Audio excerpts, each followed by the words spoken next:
আপনারা কি বলতে পারবেন কে এই জগন্নাথ? কাকে জগন্নাথ বলছে এই মানুষগুলো? এই জগন্নাথের আসল স্বরূপটা কি? পুরীর মন্দিরের সাথে এই জগন্নাথের সম্পর্ক কি আপনাদের জানা আছে? আপনারা হয়তো অনেকেই জানেন যে যীশু খ্রিস্ট, নানক, সন্ত কবির এবং আরো অনেক ধর্মগুরুদের সাথে এই পুরীর মন্দিরের ইতিহাসের সম্পর্ক রয়েছে। আমরা ইতিহাস থেকে পাই যে একজন রাশিয়ান প্রত্নতত্ত্ববিদ লিখেছেন যে যীশু খ্রিস্ট নাকি এই পুরীতে এসে ধর্ম শিক্ষা করেছিলেন। সেটা নিয়ে দারুণ আলোচনা আছে এই গবেষকের। অন্য দিনে পুরো এই পাতাটি আমি খুলব যে যীশু খ্রিস্ট 16 বছর থেকে 31 বছর পর্যন্ত কোথায় ছিলেন, কি শিক্ষা লাভ করেছিলেন, কাদের কাছ থেকে শিক্ষা লাভ করে 31 বছর পরে তিনি সিয়ন পাহাড়ে গিয়ে তার নিজের মানুষদের মধ্যে ধর্ম শিক্ষা দিয়েছিলেন। এই পাতা আমরা আরেকদিন খুলব। তো স্বাভাবিক কারণে এই পুরীর মন্দিরের সাথে যুক্ত রয়েছে মোহনদাস করমচাঁদ গান্ধীর ইতিহাস, যুক্ত রয়েছে বিনোবা ভাবের ইতিহাস, যুক্ত রয়েছে ইন্দিরা গান্ধীর ইতিহাস এবং যুক্ত রয়েছে আমাদের প্রাক্তন রাষ্ট্রপতি রামনাথ কোবিন্দের ইতিহাস। এই যে কটি মানুষকে পরবর্তীকালে আমি নাম বললাম, মোহনদাস করমচাঁদ গান্ধী থেকে রামনাথ কোবিন্দ, এদের মন্দিরের ভেতরে ঢুকতে দেওয়াই হয়নি। আপনারা রামনাথ কোবিন্দকে ধাক্কাধাক্কি করছে গেটের সামনে পান্ডা পুরোহিতেরা। এটা আপনারা সরাসরি ভিডিওতে দেখেছেন এবং খবরের কাগজে পড়েছেন। তাহলে কি আছে ওই মন্দিরের ভেতরে? কি কোনো রহস্য আছে? সেই রহস্য মানুষের সামনে প্রতিভাত হয়ে যাবে জন্যেই কি পুরীর মন্দিরের পান্ডা পুরোহিতেরা এইভাবে এই মানুষগুলোকে, ভাবুন, মোহনদাস করমচাঁদ গান্ধী, বিনোবা ভাবে একজন সমাজসেবক, ইন্দিরা গান্ধী প্রধানমন্ত্রী, ভারতের রাষ্ট্রপতি, তাদের মতো ক্ষমতাসীন মানুষকে ওই মন্দিরে ঢুকতে দেওয়া হয় না কেন? জাতপাতের জন্যে, ধর্মের জন্যে। ওরা বলে জাতপাতের জন্যে, ধর্মের জন্যে এদের ঢুকতে দেওয়া হয় না। ওই মন্দিরের মধ্যে যদি প্রবেশ করে তখন গঙ্গা জল দিয়ে কিংবা দুধ দিয়ে তাকে আবার ধৌত করতে হয়। কি আছে ওই মন্দিরের ভেতরে? কি রহস্য লুকিয়ে আছে ওই মন্দিরের ভেতরে? মন্দিরের ভেতরে আছে 3টি মূর্তি। একটা হচ্ছে জগন্নাথের মূর্তি, একটা বলদেব বা বলভদ্রের মূর্তি এবং তাদের বোন সুভদ্রার মূর্তি। এই 3টি মূর্তিকেই নাকি সমমর্যাদায় ওখানে পুজো দেওয়া হয়। আমরা কেউ খেয়াল করি না যে যদি সমমর্যাদায় এই 3টি মূর্তিকে, অর্থাৎ কৃষ্ণ, বলরাম এবং সুভদ্রাকে সমমর্যাদায় পূজিত করা হয় ওখানে, তাহলে ওই মন্দিরটার নাম শুধুমাত্র জগন্নাথ মন্দির হলো কেন? এ প্রশ্ন আমরা কখনো করেছি? 3 জনের মূর্তি রয়েছে একই জায়গায়, অথচ মন্দিরটার নাম জগন্নাথ মন্দির কেন? রহস্য কোথায়? প্রশ্ন করবেন না? প্রশ্ন করুন যে জগন্নাথের মন্দির কেন বলা হয় ওটাকে 3 জন থাকা সত্ত্বেও? অর্থাৎ কৃষ্ণ, বলরাম, সুভদ্রা, কিন্তু জগন্নাথের মন্দির ওকে বলা হয় কেন? অনেকে বলবেন কৃষ্ণই জগন্নাথ, সেই জন্য তাকে জগন্নাথের মন্দির বলা হয়। আমরা আসবো কৃষ্ণ জগন্নাথ টাত কিনা। মন্দিরের যে পুরাতাত্ত্বিক কাঠামোটা রয়েছে সেই পুরাতাত্ত্বিক কাঠামো ব্রাহ্মণ্যবাদীদের যে পুরাতাত্ত্বিক কাঠামো থেকে সম্পূর্ণ আলাদা। কেন? এই পুরাতাত্ত্বিক কাঠামো সুপ্রাচীন কাঠামো। এর যে শিল্পকলা, সেই শিল্পকলা গান্ধার শিল্পকলা নয়। গান্ধার শিল্পকলা ভারতের একটি অনন্য সাধারণ শিল্পকলা, কিন্তু এই যে শিল্পকলা তার থেকেও প্রাচীন। বহু প্রাচীন ইতিহাস রয়েছে এই শিল্পকলার মধ্যে। আসলে এই শিল্পকলাটি হচ্ছে নাগা শিল্পকলা।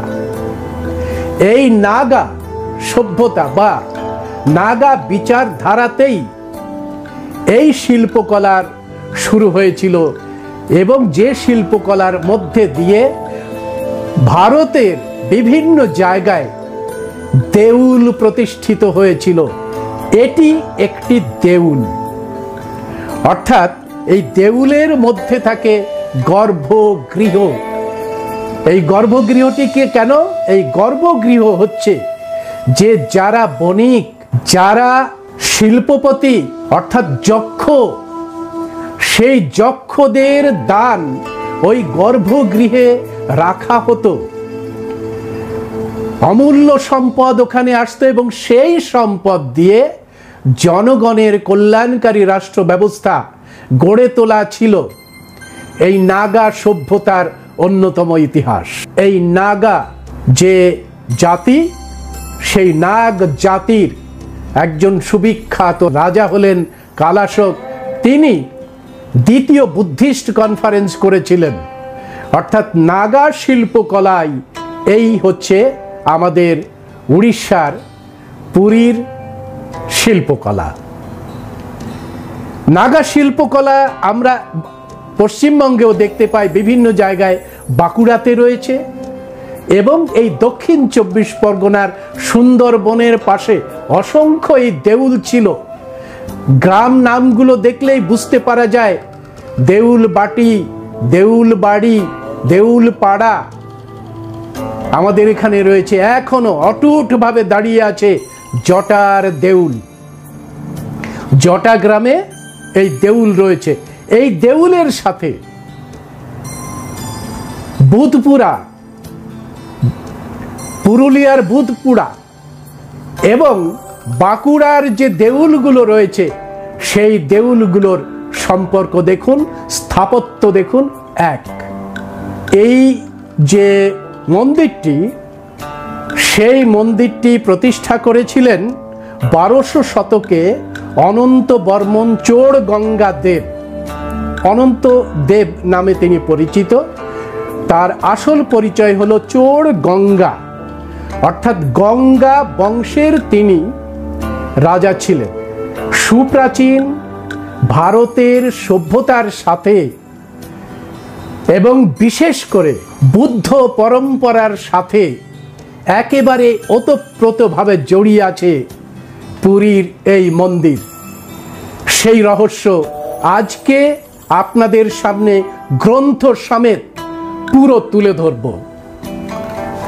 এই অনন্ত বর্মা চোর গঙ্গা দেব তিনি 1200 শতকে নাকি এই মন্দিরটি প্রতিষ্ঠা করেন। অনন্ত বর্মনের যে উত্তরসূরি, সেই উত্তরসূরির নাম হচ্ছে প্রতাপরুদ্র, যিনি চৈতন্যকে নবদ্বীপ থেকে যখন চৈতন্য পালিয়ে চলে যায়, এই প্রতাপরুদ্র তাকে আশ্রয় দিয়েছিলেন।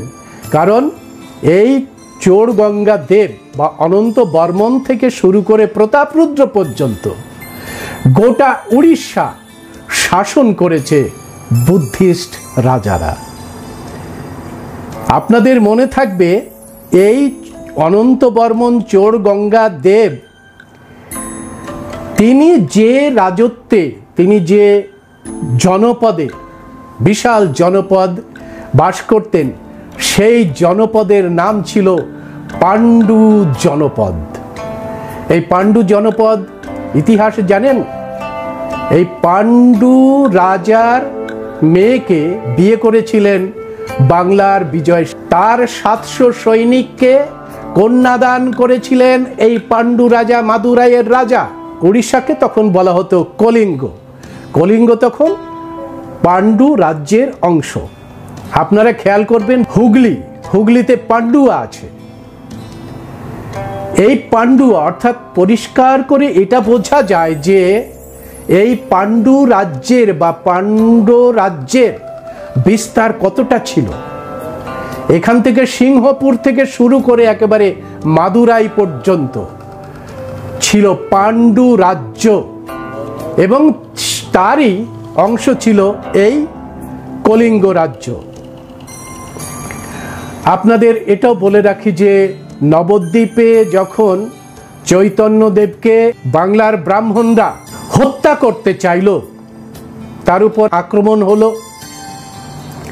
হত্যা করতে চাইল, তখন হুসেন শাহ তার বন্ধু প্রতাপরুদ্রকে খবর পাঠালেন যে এরকম একজন বিশ্বস্ত মানুষকে আমি তোমার কাছে পাঠাচ্ছি, বাংলায় থাকলে ওকে গুপ্ত খুন করে দেবে, তুমি একটু সাবধানে রেখো, মানুষটি খুব বিদ্বান মানুষ এবং সে তোমার অনেক কিছুতেই তোমাকে সাহায্য করতে পারবে। তো প্রতাপরুদ্র তাকে আশ্রয় দিলেন এই পুরীর মন্দিরে। কিন্তু আপনারা ভালো করে জানেন যে পুরীর মন্দিরের পাণ্ডা পুরোহিতেরাই শেষ পর্যন্ত চৈতন্যদেবকে গুম খুন করে দেয়।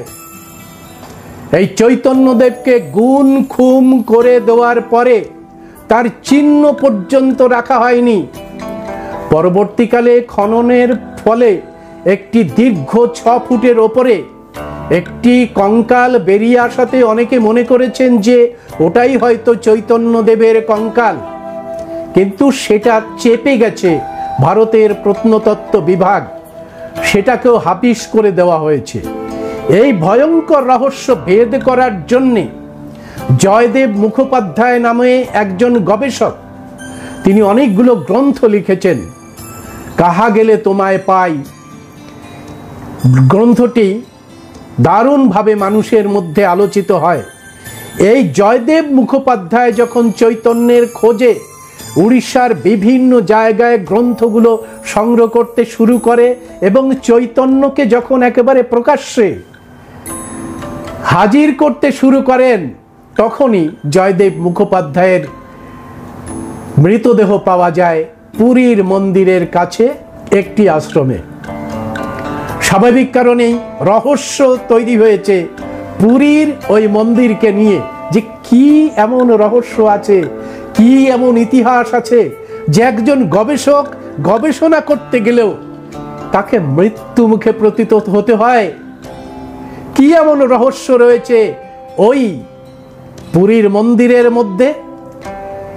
বহু আলোচনা হয়েছে এই নিয়ে যে পুরীর মন্দিরটি আসলে কি মন্দির, কাদের মন্দির, সেটাকে কিভাবে ব্যবহার করা হতো, এ নিয়ে সব থেকে বেশি আলোচিত হয় একটি পাতা এই নেট দুনিয়ায় ঘুরে ঘুরে বেড়ায়।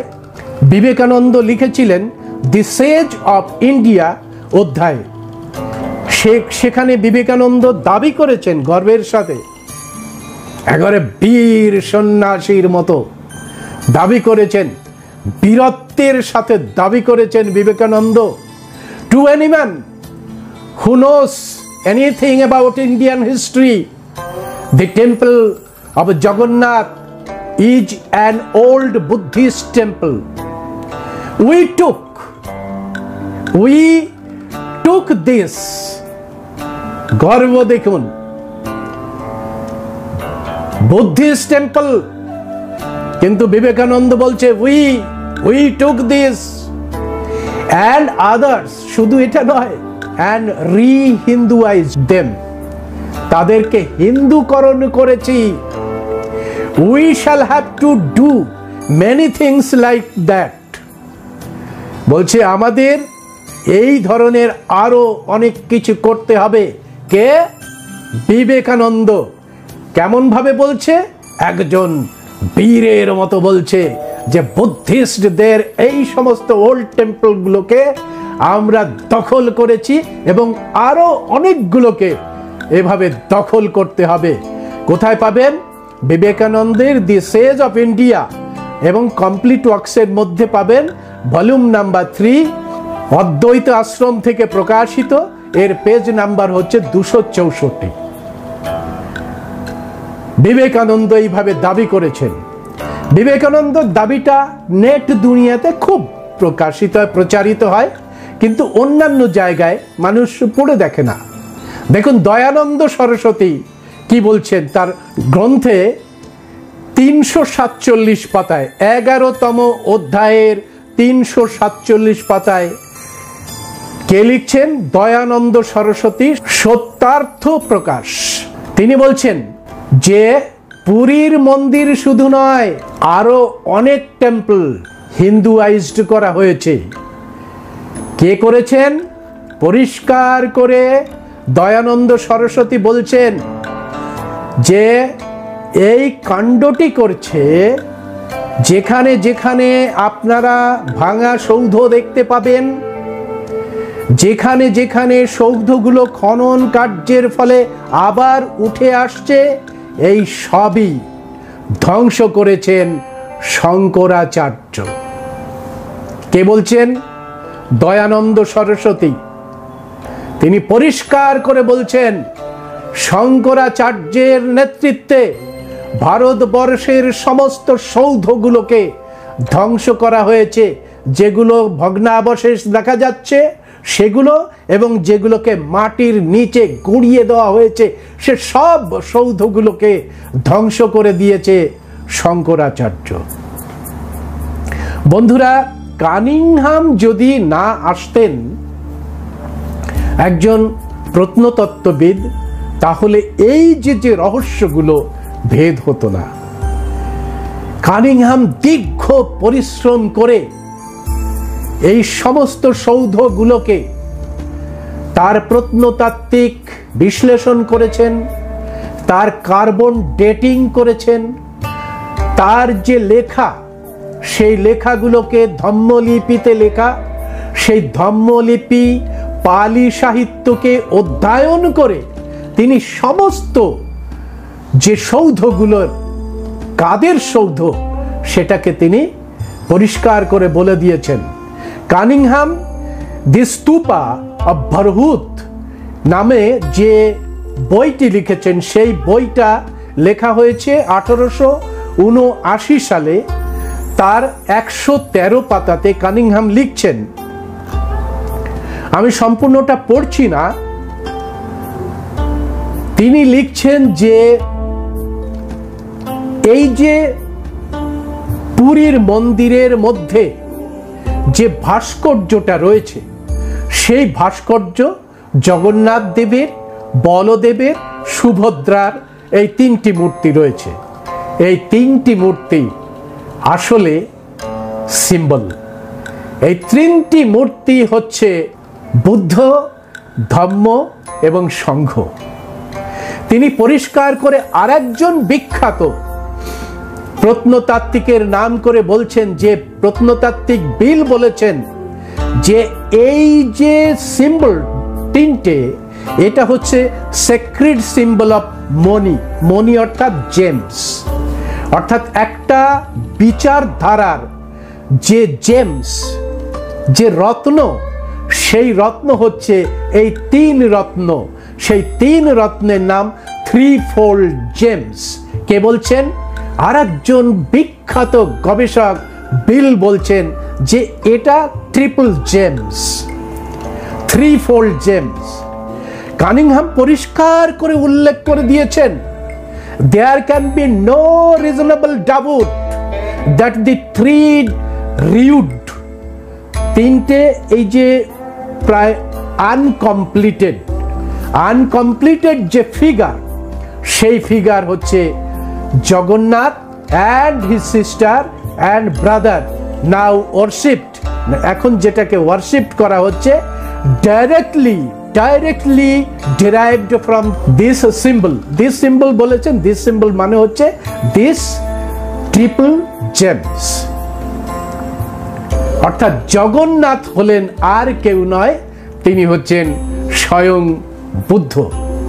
আপনারা বলবেন কেন এটা মনে করব যে আমরা জগন্নাথ হলেন বুদ্ধ? এর কোনো ঐতিহাসিক প্রমাণ আছে কি? না থাকলে বন্ধুরা আজকে আপনাদের সামনে কথা বলতে আসতাম না।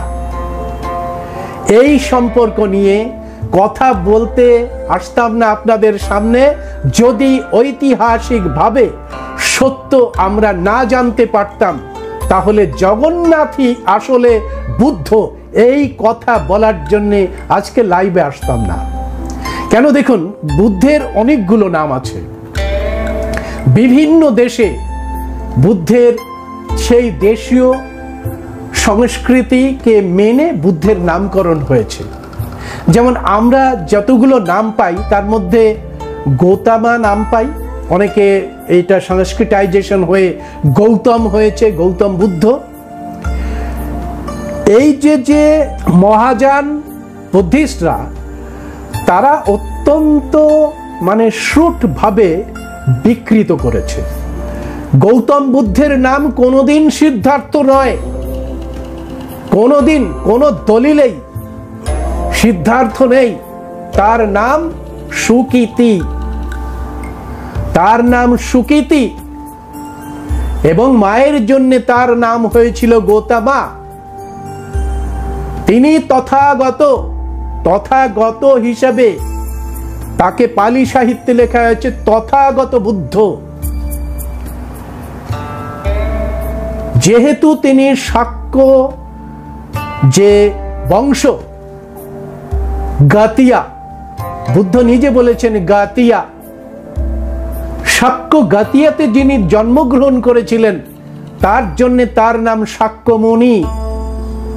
অর্থাৎ মুনি পরম্পরার সাথে গৌতম বুদ্ধের যোগ রয়েছে। ঋষি পরম্পরা নয়, মুনি পরম্পরার সঙ্গে, ধ্যানী পরম্পরার সঙ্গে, যোগী পরম্পরার সঙ্গে, নাথ পরম্পরার সঙ্গে গৌতম বুদ্ধের যোগ রয়েছে। এই জন্য তার নাম শাক্য মুনি। বহু পালি সাহিত্যে গৌতম বুদ্ধকে অসুরেন্দ্রতিস্য বলে ডাকা হয়েছে। সাদগির যক্ষ নমে নম নাম ধরে অসুরেন্দ্রতিস্য বলি নমস্কার করে। তাহলে আর একটা নাম আমি বলে দিলাম যে গৌতম বুদ্ধের আর এক নাম হচ্ছে নম। গৌতম বুদ্ধের আর একটা বিখ্যাত নাম নম, এবং গৌতম বুদ্ধের আর একটি বিখ্যাত নাম হরি। নম এবং হরি দুটো নামই পালি সাহিত্যে বিভিন্ন সূত্রতে গৌতম বুদ্ধের নাম হিসাবে আমরা দেখতে পাচ্ছি। গৌতম বুদ্ধকে লোকনাথ হিসাবে বর্ণনা করা হয়েছে। পালি সাহিত্যের 400 থেকে 700 বছরে যত পালি সাহিত্য লিখিত হয়েছে, গৌতম বুদ্ধকে লোকনাথ হিসাবে দেখানো হয়েছে। অর্থাৎ গৌতম বুদ্ধ বাংলায় যে নাথ পরম্পরা তৈরি হয়েছিল, সেই নাথ পরম্পরার স্রষ্টা হলেন গৌতম বুদ্ধ। এই জন্য তাকে বলা হতো লোকনাথ। এই নাথ পরম্পরার সঙ্গে যুক্ত রয়েছে মৎস্যেন্দ্রনাথ, যেটা সংস্কৃতাইজেশন হয়েছে মৎস্যেন্দ্রনাথ, গোরখনাথ, যেটা সংস্কৃতাইজেশন হয়েছে গোরক্ষনাথ। এরা সকলেই বুদ্ধিস্ট কাল্টের সঙ্গে যুক্ত, অর্থাৎ বুদ্ধ পরম্পরার সাথে যুক্ত। গৌতম বুদ্ধকে লোকনাথ বলা হয়, লোকনায়ক বলা হয়। লোকনাথ, লোকনায়ক, অর্থাৎ এই যে লোক মানে হচ্ছে জগৎ, আর নাথ হচ্ছে তিনি জগতের নাথ, এই জন্যে তার নাম জগন্নাথ। কোথায় পাবো এটা? পরিষ্কার করে বলে দিতে চাই যে অভিধানপ্য দীপিকা একটা কোষ, শব্দকোষ। এই অভিধানপ্য দীপিকাতে পরিষ্কার করে দেখুন খুলে যে সেখানে জগন্নাথ মানেই হচ্ছে গৌতমা বুদ্ধ। কোথায় পাবেন এটা? বরহুত স্তূপে লেখার সময় কানিংহাম উল্লেখ করেছেন যে তিনি দেখতে পেয়েছেন, একটা ভাস্কর্যে দেখতে পেয়েছেন যে জবদ্বীপ থেকে আবিষ্কৃত একটি ভাস্কর্য, সেই ভাস্কর্য মূর্তির নিচে লেখা রয়েছে নমো বুদ্ধ জগন্নাথায়, অর্থাৎ নমো হরি বুদ্ধ জগন্নাথায়। সব এক মানুষ, সব এক মানুষ। আমরা স্মৃতি ভ্রংশ হয়েছি। আমাদের পূর্বপুরুষদের প্রায় ১৫০০ বছর ধরে শিক্ষার জগতে প্রবেশ করতে দেওয়া হয়নি। শিক্ষা গ্রহণ করতে গেলে হয় তার চোখে লৌহ শলাকা দিয়ে চোখকে অন্ধ করে দেওয়া হয়েছে, কানের শীষে ঢেলে দেওয়া হয়েছে, হাত কেটে নেওয়া হয়েছে, জিভ কেটে নেওয়া হয়েছে। সেই জন্য এই মানুষগুলো একেবারে বঞ্চিত থেকে বিতাড়িত হয়ে তার ইতিহাস ভুলে গেছে, একেবারেই ভুলে গেছে। জন্যেই এই ইতিহাসগুলো সমগ্র বিশ্বের বিভিন্ন লাইব্রেরিতে রয়েছে। ১৫০০ বছর ধরে আমরা পড়াশোনা করতে পারিনি, জন্যেই জানতে পারিনি যে আমরা আসল ছেড়ে নকলকে সাধনা করছি। নেপালে বুদ্ধকে বলা হয় তিরুপতি নাথ, অর্থাৎ এই বাংলার নাথ পরম্পরা কতদূর বিস্তৃত ছিল আপনারা জানেন? নাথ পরম্পরা বিস্তৃত ছিল একেবারে চায়না পর্যন্ত, তিব্বত চায়না পর্যন্ত বিস্তৃত ছিল এই নাথ পরম্পরা। তাই নেপালের বিখ্যাত যে মন্দির এখন বলা হয় সেটা আসলে বুদ্ধ বিহার, তিরুপতি নাথের বিহার। অর্থাৎ তিরুপতি, তিরুপতি রূপ মানে হচ্ছে এই রত্ন, ৩ রত্নের পতি যিনি, তিনি তিরুপতি, তিনি নাথ পরম্পরার সঙ্গে যুক্ত। তাই এই মন্দিরের নাম তিরুপতি নাথ মন্দির। এই নিয়ে প্রচুর লেখালেখি বাংলাতেই আছে।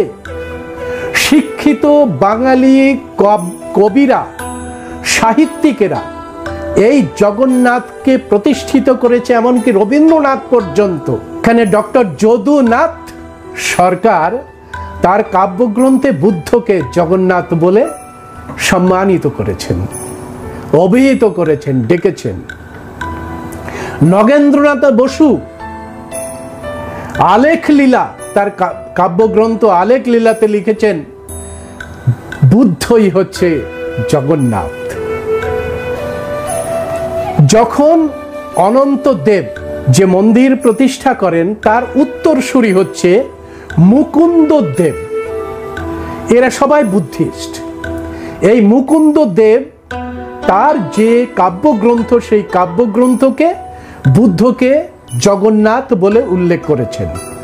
মুকুন্দদেব তিনি একটা পদক্ষেপ নিয়েছিলেন, তিনি এই যে পন্থা, সেই পন্থাকে নিয়ে গেছিলেন তিব্বতে। তিব্বতে গিয়ে এই মুকুন্দদেব লামা যে পরম্পরা, লামা, আজকে লামা একটা জাতিতে পরিণত হয়ে গেছেন, কিন্তু নয়, লামা একটি বুদ্ধিস্ট পরম্পরা। সেই লামা পরম্পরা তৈরি করেন এই অনন্তদেবের উত্তরসূরি মুকুন্দদেব তিব্বতে এবং চীনে গিয়ে। তিনি বলছেন যে বংশ পরম্পরায় আমরা বুদ্ধকে জগন্নাথ বলে এতদিন ধরে ডেকে এসেছি, বুদ্ধকেই জগন্নাথ হিসেবে ডেকে এসেছি।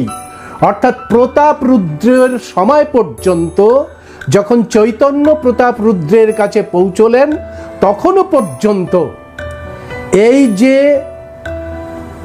জগন্নাথ, তিনি বুদ্ধ। প্রতাপ রুদ্রের পরাজয়ের পরে ওই যে মন্দির সম্পূর্ণভাবে করায়ত্ত করে নেয় এই পাণ্ডা পুরোহিতের দল, তারপরের ঘটনা আপনারা জানেন যে পুরীতে এখন কি হয়। প্রিয় দর্শক, এই যে সমস্ত পুরাতাত্ত্বিক এবং এর পেছনে যে ইতিহাসগুলো এতক্ষণ আমি বর্ণনা করলাম, সেই বর্ণনা সম্ভব হতো না যদি না আমাদের কাছে দাঠা বংশ, মহাবংশ এবং অন্যান্য যে সমস্ত বুদ্ধিস্ট লিটারেচার সেগুলো আমরা না পড়তাম। তবে এতটা পরিষ্কার হতো না যে জগন্নাথই হলো আসলে বুদ্ধ, জগন্নাথই হলো নম, জগন্নাথই হলেন হরি। এটা পরিষ্কার হতো না, কোনোদিন হতো না যদি এই গ্রন্থগুলো, মহাবংশ, দাঠা বংশ আমরা না পড়তাম। আসল ঘটনাটায় এবার আসি। কি ঘটেছিল ওই যে ধাতু নিয়ে? গৌতম বুদ্ধের মহাপরিনিব্বাণের পরে সারা পৃথিবীর সর্বশ্রেষ্ঠ রাজারা তার যে ধাতু, অর্থাৎ শরীরের বিভিন্ন অঙ্গ প্রত্যঙ্গগুলোকে পাওয়ার জন্য দাবি করেন। দাঠা বংশের দ্বিতীয় অধ্যায়ে লেখা হচ্ছে যে অর্হৎ ক্ষেমা এই যে অনন্ত দেব, তারও পূর্বপুরুষ, তার নাম ছিল ব্রহ্মদত্ত, সংস্কৃতাইজেশন করা হয়েছে। তার আসল নাম কলিঙ্গরাজ ব্রহ্ম দত্ত। ক্ষেমা তাকে একটি দন্ত ধাতু দান করেন, বুদ্ধের একটা দাঁত এই ব্রহ্মদত্তকে দান করেন। ব্রহ্মদত্ত সেটাকে কাস্কেটের মধ্যে, বন্ধুরা এটা কাস্কেটের মধ্যে সুন্দর করে প্যাকিং করে প্রত্যেক রাজাকে দান করা হয়। বিভিন্ন দেশে পাঠিয়ে দেওয়া হয় এই কাস্কেট। চীনে পাঠানো হয়, ইজিপ্টে পাঠানো হয়, বিভিন্ন জায়গায় বুদ্ধের এই যে ধাতু পাঠিয়ে দেওয়া হয়। তো ব্রহ্মদত্ত সেটাকে নিয়ে আসেন কলিঙ্গে এনে তিনি এই দন্ত ধাতুর নামে তার রাজধানীর নামকরণ করেন। দন্ত ধাতুর নামে রাজধানীর নাম হয় দন্তপুরী। অর্থাৎ এখন ওরা পুরীটা রেখেছে, ওর পেছনের ইতিহাস দন্তটাকে গায়েব করে দিয়েছে। যেভাবে জগন্নাথ বা আমাদের চৈতন্যকে গায়েব করা হয়েছে, ঠিক একইভাবে পুরীটাকে রেখে দন্তকে গায়েব করে ওরা এখন পুরীর মন্দির বলছে, জগন্নাথের মন্দির বলছে। কিন্তু বলছেন না যে ওই জগন্নাথের যে পুরী, সেই জগন্নাথের পুরীর আসল নাম হচ্ছে দন্তপুরী বা দন্তপুরা। এই দন্তপুরীর ইতিহাস আমরা পাই 606 খ্রিস্টাব্দ থেকে 647 খ্রিস্টাব্দ পর্যন্ত, যখন হর্ষবর্ধন এই অঞ্চলের দায়িত্ব নেয়, দখল নিয়ে নেয় হর্ষবর্ধন। এবং হর্ষবর্ধনের মৃত্যুর পরে এই পুরো অঞ্চল চলে আসে পাল রাজাদের অধীনে। অর্থাৎ পাল রাজাদের পর্যন্ত এই দন্তপুরের দন্তভুক্তি নাম হয়। দন্ত শব্দটিকে ওরা এড়িয়ে যাওয়ার জন্যে দণ্ডভুক্তি করেছে। পাল রাজা করেছিলেন দন্তভুক্তি, আর এরা করে দিল দণ্ডভুক্তি। পাণ্ডু রাজার রাজ্যের অধীনে ছিল তখন পর্যন্ত এই পাণ্ডু রাজবংশ, একেবারে অনন্তদেব পর্যন্ত আসেন এবং সেখানে পাণ্ডু রাজার আদেশেই এই যে রাজ্য, সেই রাজ্যটার নাম করা হয় কলিঙ্গ এবং এর রাজধানীর নাম করা হয় দন্তপুরী। একদম পরিষ্কার করে লিখছে, the king then adorned the city Dantapuri. কোথা থেকে বলছি আমি? এটা দাঠা বংশ থেকে বলছি। চ্যাপ্টার 3 থেকে আমি এটা বলছি, দাঠা বংশ থেকে, যে তখন এই সিটিটার নাম করা হয় অ্যাডর্নিং দিস সিটি দন্তপুরী। ওই দন্ত ধাতুটা প্রতিষ্ঠিত করার পরে তারপরে কি হলো জানেন? দন্ত ধাতুটা প্রতিষ্ঠিত হলো, তারপরে যে রাজপথ তৈরি করেছিলেন, যে রাজপথ তৈরি করেছিলেন একেবারে মৌর্য যুগের প্রথম থেকেই, সেই রাজপথ একেবারে পাটনা থেকে কলিঙ্গ পর্যন্ত অর্থাৎ এই দন্তপুরী পর্যন্ত বিস্তৃত ছিল। যে পথ দিয়ে পরবর্তীকালে সম্রাট অশোকও বাংলার সঙ্গে যুক্ত হয়েছিলেন। রাজা কলিঙ্গ রাজা তখন কি করলেন? কলিঙ্গ রাজা তখন একটা রথ নির্মাণ করলেন। আমার কথা নয়, এটা দাঠা বংশের থেকে আমি বলছি। একটা সাদা আমব্রেলা মানে ছাতা, mounted a chariot having a large and white umbrella raised over it. তারপরে সেই যে ধাতুর কাস্কেটটাকে সাজিয়ে নিয়ে এই রথ তখন ওই দন্তপুরী থেকে পাটনা পর্যন্ত র্যালি করতে থাকে। এটা রয়েছে দাঠা বংশের মধ্যে। অর্থাৎ এই যে জগন্নাথের রথ আর কোনো রথ নয়, এটা বুদ্ধের রথ। এবং যে বুদ্ধের রথের মধ্যে দিয়ে জগতের যে মানুষ, তারা কল্যাণকর রাষ্ট্র ভাবনা, কল্যাণকর ব্যবস্থা গড়ে তোলার জন্যেই এই রথে সামিল হওয়ার জন্যে কাতারে কাতারে মানুষ এসে দড়ি টেনেছে। নিজেদের দড়ি নিজেরা টেনে নিয়ে গন্তব্যে পৌঁছে দিয়েছে। সেই জন্যেই তাকে বলা হয় লোকনাথ, এবং লোক মানে হচ্ছে জগৎ, এবং সেই জন্যেই গৌতম বুদ্ধ জগন্নাথ নামে পরিচিত। আর এই রথ কারো রথ নয়, এই রথ ব্যবসার জন্য নয়, এই রথ হুজুকের জন্য নয়, এই রথ মৃত্যুকে নিয়ে আসার জন্যে কিংবা কোনো স্বর্গ লাভের জন্য নয়, কোনো মোক্ষ লাভের জন্য নয়। এই রথ সকলে কল্যাণকারী রাষ্ট্র ভাবনার সঙ্গে একত্রিত হয়ে এই রথকে গন্তব্যের দিকে নিয়ে যাওয়াই হচ্ছে এই জগন্নাথের রথ।